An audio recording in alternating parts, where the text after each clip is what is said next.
Assalamualaikum warahmatullahi wabarakatuh. Perkenalkan, nama saya Wisnu Dwi Saputro. NIM saya 6101420207. Jadi di video kali ini saya akan menjelaskan beberapa materi terkait konservasi sumber daya alam dan lingkungan dari mata kuliah pendidikan konservasi yang diampu oleh Dr. Ibu Barokah Isdrayanti SPD MPD. Jadi untuk sumber daya alam itu adalah semua yang berasal dari bumi, biosfer, dan atmosfer.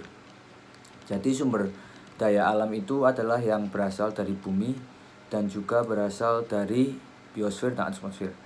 Untuk selanjutnya, sumber daya alam itu memiliki peran yang begitu penting bagi manusia untuk memenuhi hidup.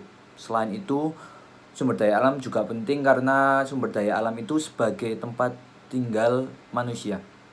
Untuk jenis sumber daya alam ada banyak dan dibedakan menjadi sifat, potensi, dan macamnya.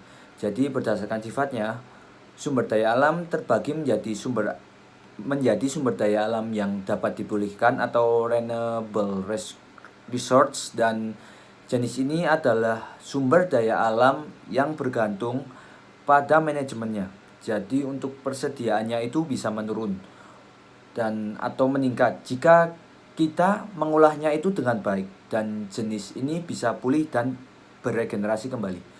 Untuk contohnya adalah tanah, hutan, hewan, dan tumbuhan. Sumber daya alam yang tidak dapat dipulihkan itu namanya yaitu non-renewable atau deposit resource. Jadi sumber daya alam yang tidak bisa diperbarui. Dan sumber daya alam ini merupakan sumber daya alam secara fisik akan habis dan tidak bisa digunakan kembali. Jadi contohnya itu seperti batu bara, minyak bumi, dan gas alam. Jadi bila sudah habis tidak bisa direcovery atau ada kembali. Sumber daya alam yang tidak habis contohnya adalah udara, terus bumi, gas bumi, air terjun, air atau sinar matahari. Jadi itu adalah sumber daya alam yang tidak bisa habis.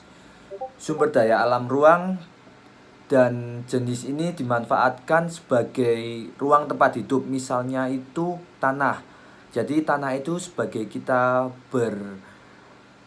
beranjak, dan juga tanah itu sebagai kita menginjak. Jadi berdasarkan sumber daya alamnya itu, macam-macam sumber daya alam terbagi menjadi dua, yaitu sumber daya alam non hayati atau kita sebut abiotik, dan juga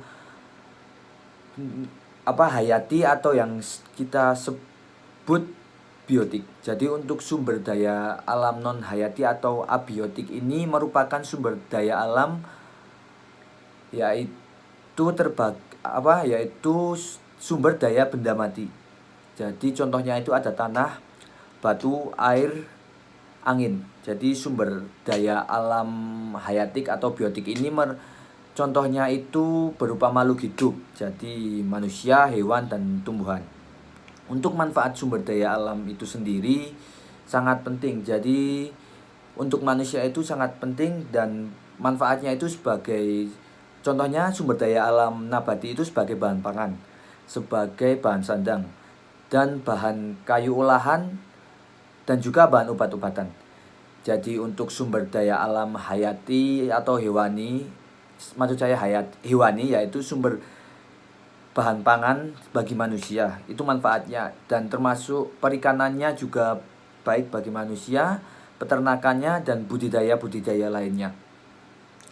Jadi sumber daya alam energi itu juga ada manfaatnya. Jadi sebagai kegiatan manusia itu membutuhkan sumber daya alam energi ini untuk menghidupkan listrik, menghidupkan mobil dengan gas alam, untuk memasak, dan berbagai kegiatan lainnya itu menggunakan gas alam.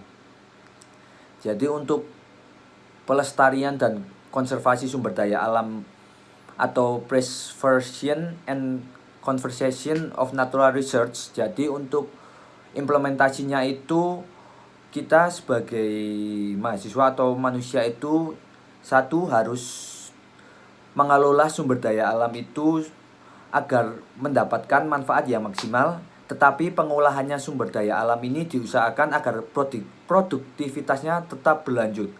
Jadi untuk selanjutnya yaitu eksploitasinya harus di batas bawah daya regenerasi atau asimilasi sumber daya alam. Untuk selanjutnya yaitu diperlukan kebijaksanaan dalam pemanfaatan sumber daya alam, dan juga agar dapat lestari sumber daya alam itu dengan berkelanjutan menanamkan pengertian sikap serasi dengan lingkungan itu. Dan selanjutnya di dalam pengolahannya sumber daya alam hayati perlu adanya pertimbangan-pertimbangan sebagai berikut, yaitu teknologi yang dipakai itu tidak sampai merusak kemampuan sumber daya alam pembaruannya, dan sebagai hasil panen harus digunakan untuk menjamin pertumbuhan sumber daya alam hayati. Terus dampak negatif pengolahan harus ikut dikelola, misalnya dengan kita mendaur ulang. Dan untuk terakhir adalah pengolahannya harus secara serentak disertai proses pembaruannya.